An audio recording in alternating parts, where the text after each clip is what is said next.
Halo guys, welcome back again to my channel bersama saya Hansen di sini dan seperti biasanya setiap harinya saya akan buatkan video seputar cryptocurrency. Apa kabar hari ini kalian semuanya? Semoga dalam keadaan yang baik-baik saja. Video hari ini saya kembali akan membahas teman-teman beberapa hal yang menurut saya penting banget untuk kalian ketahui karena dengan beberapa hal ini sebenarnya menunjukkan bahwa probability di mana kita sudah menemukan bottom bear market kali ini itu cukup besar sebenarnya teman-teman. Walaupun tidak ada garansi, tapi itu untuk sementara yang terlihat. Dan juga kita bakalan bahas tentunya dari segi price action, kira-kira apa yang sedang terjadi di Bitcoin dan apa yang kita bisa expect kira-kira untuk beberapa waktu mendatang. Namun sebelum itu, kita bakalan mulai dari CoinMarketCap terlebih dahulu. Per hari ini secara global market cap crypto berada di angka 1,16 triliun dolar atau turun sekitar 0,09%. Sehingga di top 10 coin sebenarnya rata-rata juga dominan berwarna merah, yang hijau di top 10 itu cuma ada dua, Solana dan juga XRP. Dan yang menjadi top performer hari ini lagi-lagi adalah XRP teman-teman dengan kenaikan 5,89% menuju 0,52 dolar. Dan yang sisanya itu merah. Walaupun ya penurunannya sebenarnya nggak terlalu signifikan juga, hanya sekitaran 0, sekian persen hingga kurang lebih 1%.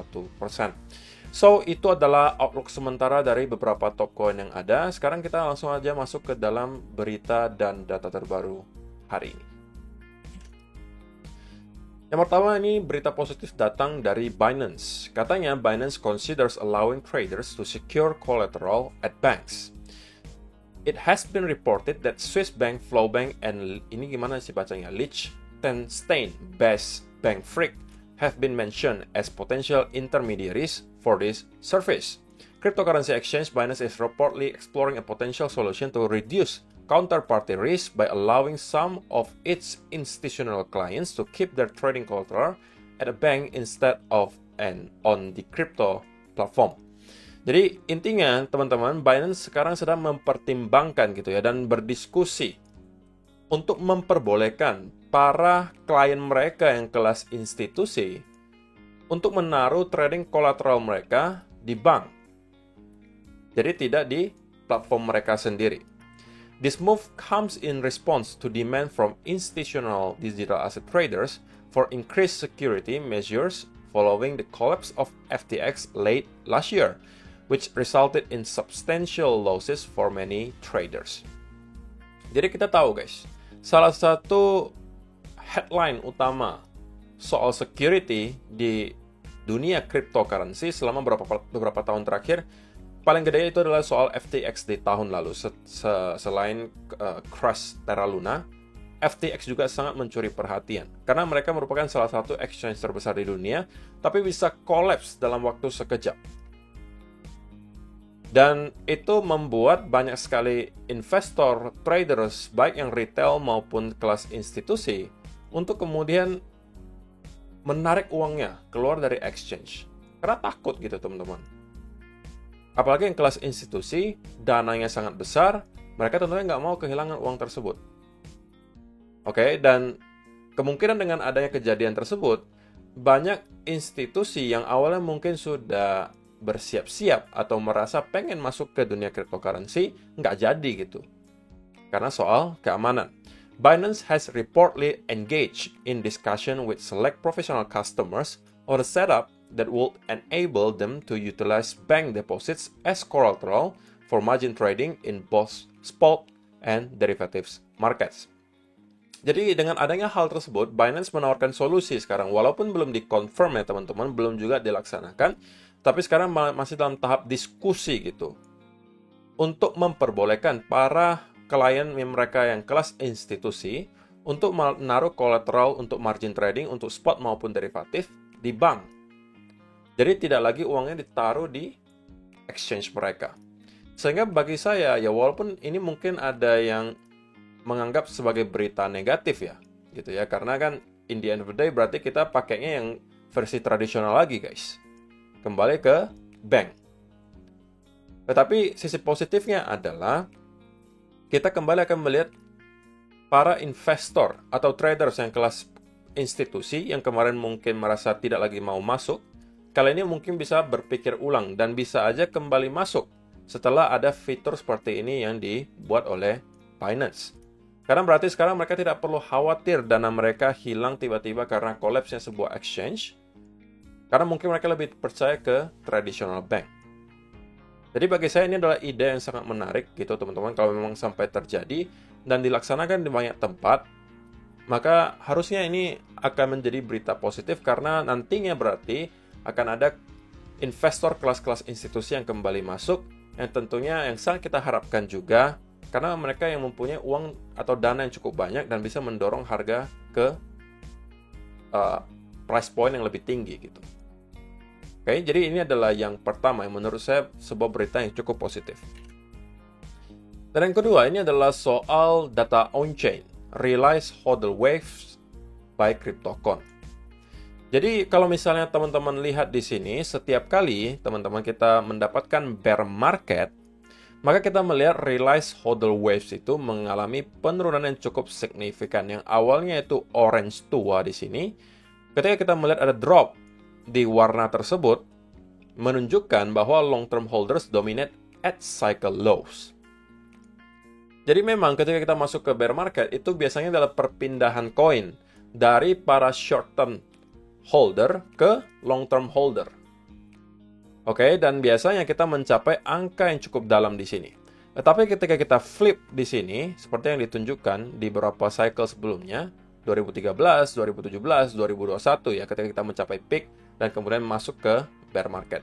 Setiap kali kita flip di sini, biasanya itu sudah menandakan kita masuk, udah ketemu dengan bottom bear market dan kita sedang berada di bull cycle yang baru. Oke, kita melihat di sini U-curve-nya, di sini juga U-curve, di sini juga sama, dan di sini sepertinya kita juga sedang in the beginning of cycle curve. Kalau memang benar, teman-teman, maka kita masih jauh dari yang namanya peak, teman-teman, atau top. Karena kalau misalnya kita lihat, memang ada semacam trend line juga yang tercipta di sini. Kalau misalnya kita sudah mencapai kurang lebih area range di sini, itu mungkin udah boleh bagi kita untuk consider start melakukan distribusi. Tetapi untuk sekarang, antara kita memang sedang berada di permulaan bull market, gitu ya, atau kita akan sideways, atau mungkin senario paling terakhirnya adalah kita akan ke lower low baru sebelum kita ketemu dengan bottom bear market. Tapi in the end of the day, dengan adanya data seperti ini sudah menunjukkan bahwa kita melihat dominan sekarang pemegang itu sudah di long term holder. Dan itu biasanya adalah pertanda baik gitu, teman-teman. Oke, jadi tidak banyak lagi spekulan yang berada di market. Karena para spekulan lah yang sebenarnya paling cepat gitu jualannya ketika melihat harga drop. Dan mereka juga yang biasa membeli ketika kita berada di all time high. Sehingga selalu disampaikan ke teman-teman bahwa buy low, selling high. Jangan dibalik. Jangan buying high, selling low gitu, teman-teman. Ketika dikasih harga yang cukup murah, kalian lakukan dollar cost averaging, tunggu ketika harga udah masuk ke kategori tinggi, kalian lakukan distribusi. Simple itu, walaupun kedengaran simple, tapi kadang-kadang tidak terlalu simple untuk dilakukan, karena ini soal mental, teman-teman. Kadang-kadang kalau misalnya kalian membeli di harga yang cukup murah pun, itu tidak menjamin kalian akan menjual di all-time high yang baru. Karena bisa saja orang-orang yang kemarin misalnya membeli di harga 15.000, 16.000, 17.000, merasa profitnya sudah cukup ketika kita nyampe ke angka 22.000 misalnya, atau 23.000. Ada orang seperti itu. Tapi jarang gitu ya, ada orang yang mampu hold sampai bertahun-tahun, belinya di low, dan mampu sell-nya di all-time high yang baru. Dan mudah-mudahan semua viewers di tempat saya, itu termasuk yang kedua. Yang bisa membeli di harga yang murah, kemudian bisa menjual atau distribusi nanti ketika sudah di all-time high yang baru. Oke, jadi itu adalah beberapa data dan berita hari ini yang pengen saya sampaikan untuk kalian. Sekarang kita masuk ke chart, teman-teman. Tapi saya pengen bahas dulu dari monthly chart. Karena kita sudah di akhir bulan Mei gitu ya. Kita bakalan lihat closing monthly candle tentunya hari ini. Dan ada satu hal yang juga menurut saya cukup menarik, teman-teman. Kalau kita bicara lagi-lagi soal sejarah atau history gitu ya. Setiap kali kita masuk ke bear market, ini adalah monthly chart ya, teman-teman. Setiap kali kita masuk ke bear market, yang menandakan bahwa kita sudah menyelesaikan bear market, itu biasanya adalah minimal 3 candle berturut-turut berwarna hijau di monthly chart. Karena kalau misalnya kalian perhatikan, sesekali kita pasti ada relief rally di bear market. Which is yang sekarang orang masih, sebagian juga beranggapan kita berada di relief rally. Tapi kalau misalnya kita lihat dari bukti historisnya, kalau misalnya kita melihat relief rally, itu biasanya bertahan maksimal hanya 2 bulan. Alias kita hanya akan mendapatkan 2 bulan monthly candle itu closing dalam keadaan hijau. Sisanya pasti merah. Di sini cuma sekali hijau, kemudian merah. Di sini sekali hijau, merah. 2 kali hijau, merah. Oke? Cycle berikutnya, teman-teman. Di sini. Kita juga mendapatkan bear market. Ya kan? Bottomnya di sebelah sini. Kita juga mendapatkan relief rally di pertengahan jalan tentunya. Tetapi, ciri-cirinya adalah relief rally-nya itu cuma 1 monthly candle. 1 monthly candle, sisanya merah lagi, merah lagi. Dan ketika kita sudah mencapai bottom, yang terjadi apa? Kita mendapatkan ada 3 bulan berturut-turut berwarna hijau candlenya. Bahkan kalau di sini 5 kali berturut-turut. Nah, yang kita lihat sekarang sebenarnya juga serupa, teman-teman. Kita juga mendapatkan bear market. Relief rally-nya di sini juga sesekali ada 2 candle monthly beruntun dalam keadaan hijau tapi sisanya merah. Di sini cuma 1, sisanya merah. Dan kita mendapatkan 4 candle berturut-turut sekarang dalam keadaan hijau. Nah, apakah lagi-lagi pertanyaannya adalah apakah this time will be different? Atau kita akan kembali mengulangi hal yang sama dengan yang kita sudah lihat beberapa cycle sebelumnya? Kalau misalnya histori akan berulang, maka harusnya yang kita lihat di sini sudah merupakan permulaan dari bull market yang baru. Ya, walaupun sekali lagi teman-teman, bull market itu bukan berarti kita setiap bulan itu hijau. Ya kan? Seperti kalau kalian perhatikan di sini, itu di pertengahan jalan kita bisa aja berbulan-bulan sideways, kemudian naik, tiba-tiba dibanting cukup dalam, baru kembali naik lagi, dibanting cukup dalam, baru naik lagi. Jadi, perjalanan ke all time high yang baru, kalian juga jangan expect mulus-mulus aja gitu. Nggak bisa, teman-teman. Cycle sebelumnya juga sama. Walaupun kita udah berada di permulaan bull market di sini, tapi di pertengahan jalan kita dikasih koreksi yang cukup panjang berbulan-bulan di sini, sideways. Baru naik sedikit, dibanting lagi ke bawah. Ini adalah karena kejadian Black Swan event COVID-19. Tapi setelahnya baru kita mendapatkan ada rally ke atas. Nah, hal yang serupa juga akan kita lihat di sini. Kalau misalnya pun kita memang sudah ketemu dengan bottom bear market, kalian jangan expect misalnya dalam beberapa bulan saja kita sudah akan tiba-tiba meroket seperti ini. Oke, walaupun ya kita nggak boleh mengatakan ini tidak mungkin terjadi, tapi chance-nya cukup kecil. Kalian harus siap dengan sesuatu yang namanya sideways. Katakanlah kita naik lagi dari sini, kalian harus bisa siap kalau misalnya ternyata berbulan-bulan kita sideways, naik sedikit, banting lagi, baru naik lagi misalnya. Kalian harus siap dengan senario di sini. Kalau kalian cepat panikan gitu, maka kemungkinan besar kalian nggak bakalan bisa jual di all time high yang baru. Karena bisa saja ketika kita naik di sini kemudian sideways berbulan-bulan, kalian kehilangan kesabaran dan kemudian ya udahlah kok capek saya nunggunya, saya keluar aja deh, saya juga udah cuan gitu. Atau ketika kita naik kemudian dibanting tiba-tiba untuk meliquid orang-orang yang mungkin long di sekitaran di sini, kalian juga bisa aja panikan dan kemudian kok saya jualan aja deh daripada ini turun lagi dan ke area lower low baru. Ya tidak ada yang salah sebenarnya dengan jualan dalam keadaan profit, teman-teman. Tapi kalau bisa gitu ya, at least sisihkan sebagian kalau misalnya ternyata kita akan ke all time high yang baru gitu. Oke, jadi itu adalah dari segi monthly time frame yang juga memberikan sedikit clue bahwa bisa saja kita sedang berada di permulaan bull market. Oke, sekarang kita masuk ke time frame yang lebih kecil, which is tapi nggak terlalu kecil banget, daily gitu. Ya, sementara kita lihat juga adalah sebuah potensial bull flag, teman-teman.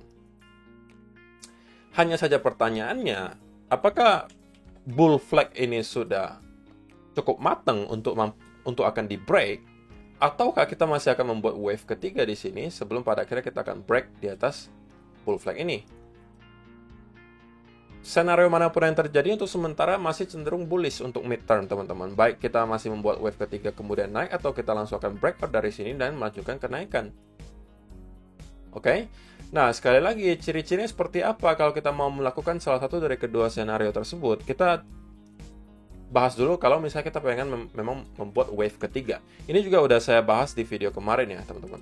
Bagi saya clue-nya adalah sesimpel kalau kita ternyata tidak mampu maintain di atas area trendline di sini, kita break, kemudian kita membuat ada bearish continuation pattern. Ini sudah dikasih pertanda bahwa kita kemungkinan masih akan membuat wave ketiga ke bawah. Oke, dan short setup bisa teman-teman temukan dengan dua cara. Cara pertama yang ini, cara yang kedua kita merangkak naik ke atas kembali ke area trendline, tapi kemudian kita membuat fake out dan kita broke down dari trendline yang tercipta di sini. Ini juga bisa dijadikan peluang untuk sell. Seperti yang teman-teman mungkin bisa lihat di sini. Kita merangkak, kita sudah sempat drop cukup dalam, kemudian merangkak naik ke atas, dan ketika breakdown dari sini, ini adalah peluang untuk short. Nah, ini juga bisa kalian manfaatkan hal yang serupa, kalau misalnya memang dikasih gitu. Atau senario kedua, kita tidak mendapatkan hal ini, tapi kemudian kita hanya sell off dari sini dan membuat pattern continuation di bawah area trendline di sini. Bagi saya ini juga adalah short setup yang bisa dimanfaatkan. Sedangkan untuk long bagaimana kok? Untuk long, bagi saya, untuk sekarang tidak worth it untuk diambil. Kenapa? Karena kita berada dekat di area resistance. Oke? Yang saya mau adalah kalau ternyata kita kembali ke area di sini, antara kita membuat wave ketiga ini, saya akan mencari peluang untuk long. Atau kita breakout dari area di sini, kemudian kita melakukan konsolidasi atau bullish continuation pattern, ini juga akan saya manfaatkan untuk mencari peluang untuk long. Oke, jadi itu adalah yang saya tunggu setup berikutnya. Tapi kalau untuk time frame yang kecil banget gitu teman-teman, cenderung saya masih melihat Bitcoin masih akan kemungkinan sideways gitu. Sideways cenderung bearish. Sideways cenderung bearish. Karena untuk sekarang kita mendapatkan ada yang namanya bear flag. Kita juga udah breakdown dari bear flag tersebut, maka chance-nya cukup besar bahwa kita akan kembali nge-retest ke area low terakhir di 27.500. Kalau ini tidak mampu kita maintain, maka kita akan langsung menuju ke area trendline menurut saya yang tentunya akan sangat krusial untuk mampu dipertahankan. Karena kalau tidak mampu kita pertahankan dan kita mendapatkan sell off disertai dengan volume yang cukup kencang, kemudian disertai bearish continuation pattern, maka ini justru adalah peluang bagi kita untuk kembali, atau bagi saya at least, untuk mencari peluang untuk short. Oke teman-teman, saya rasa penjelasannya cukup jelas sampai di sini. Terima kasih untuk teman-teman yang sudah menonton sampai selesai. See you in the next video. Bye-bye.